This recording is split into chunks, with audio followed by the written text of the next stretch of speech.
What's going on, everybody? My name is Tomas. Welcome to my review of the Rhino Slider EVO paired with the Motion and Arc. This trio is by far one of the best investments that I've made for my workflow and production here on YouTube, in addition to things that I do outside of it. The reasons for that is it's extremely easy to set up, it's easy to use, and the results that you get from this thing almost automatically, because there's really no learning curve in using it, are just phenomenal. Also, the slider itself is extremely modular. Every part on it can be replaced, so that's a good thing for the longevity of this system in my workflow, because if I break a part or whatever, the whole slider isn't useless. I can just replace that part. The first thing that I want to talk about in this review is the motion. So it's the motor that is connected to the Rhino Slider EVO. It's extremely easy to use and I love the interface. There's only 2 buttons on the controller itself, and it makes calibrating and setting up movements really easy, and I really like that. The learning curve is non-existent, like I said. The really awesome thing about the motion is that you can set up automated movements, or you can take full manual control of it. So if you're shooting live events and you need to capture that moment, you can take full control of the slider. Now, the bad thing about that is that you have to select that option before you begin shooting, because if you're set in a automated mode, you have to back out and set up a new movement.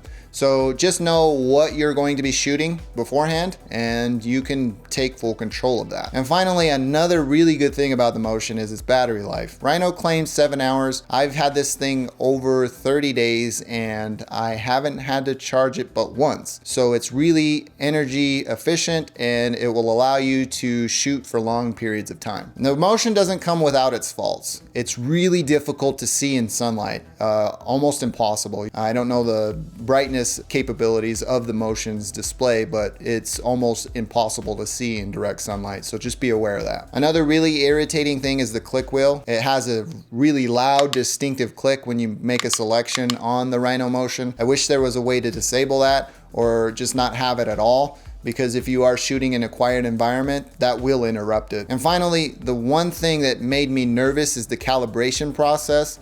It feels like the motion is sending the head to the other end of the slider really in an abrupt manner. It doesn't make that slight slide into the end of it. It just bumps into the end. So just be aware that you're going to want to have your Rhino system on a stable, steady platform. Let's talk about the Arc, the tool that gives you the panning motion or the parallax effect when using it with the Rhino motion. It is the icing on the cake for this system. It really adds a dynamic 3D effect to anything that you are shooting. It's solidly constructed and has a very informative LCD display, letting you know if it's paired or not, also letting you know of the battery levels. It's really easy to see in direct sunlight, so you know where you are when you are connected to the Rhino Arc. It is extremely responsive when connected to the Rhino motion. There is no latency or delay when you are making a move or setting up a move or anything like that. Battery life is also fantastic on the Arc, but it will die before your motion does. If they're both at 100% when you start a shoot, the Arc will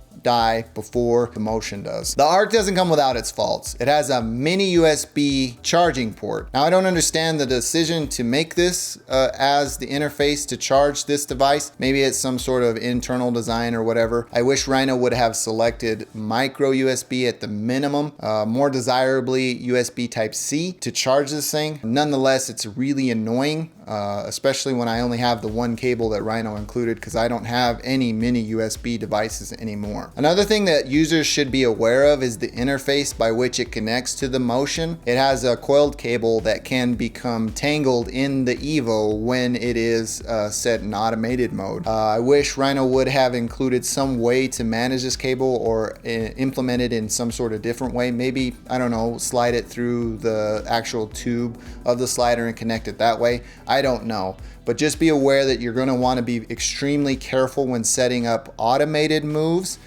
because this cable can become tangled within the track itself. The way that I've solved this is that I kind of wrapped it around my Manfrotto BHQ2 ball head, and that keeps it out of the way and I don't have to worry about it. All the links for everything that I've set this system up with will be in the video description, so feel free to check that out. Another thing that's perplexing to me is that the motor in the Arc is louder than what is in the motion.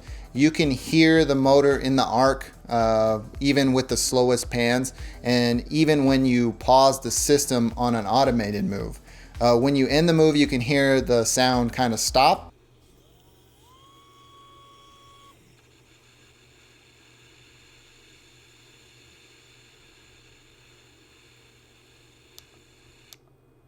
I don't know if it can be fixed with a firmware update or something like that, but I can hear the motor in the arc 100% of the time, regardless of the speed of my shot. And finally, the platform of the system, how it runs, the EVO itself, the slider. It is fantastically designed, super lightweight and strong. It's also modular, like I said, and that is just a plus in my opinion. You can replace legs, tracks, anything you need, you can replace it on this system. And the good thing about that is that Rhino has all the replacement parts on their site, so you can order directly from the source. This is a unique approach from a manufacturer, in my opinion, because usually they would just want you to replace the whole system or find, third-party parts or whatever. No, Rhino wants you to keep your system up and running, so they provide you spare parts and you can order it directly from them. And when you think of a slider, you don't think of it being portable.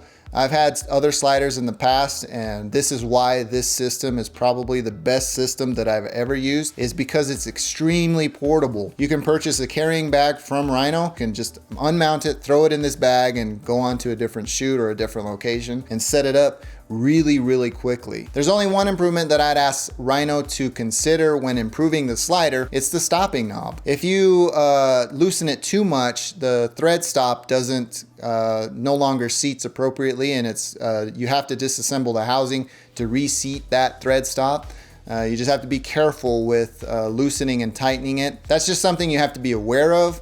I don't know why they went with this design. I think they could include the thread in the housing itself and just have that as one solid piece. But hey, it's one thing that I noticed that could be problematic to you if you decided to go with this system or are currently using it.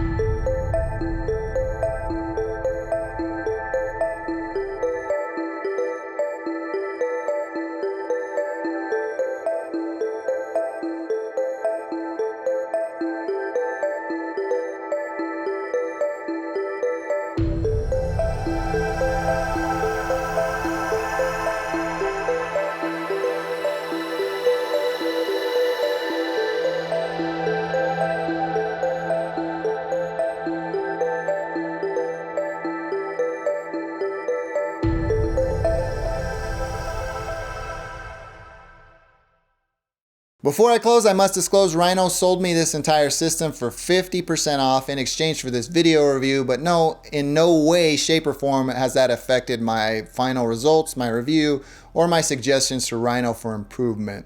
Well, that about does it for me in this one. If you like this video, please feel free to give me a thumbs up. If not, hit that other one. Thanks for taking the time to watch. I'm Tomas, and I'll catch you in the next one.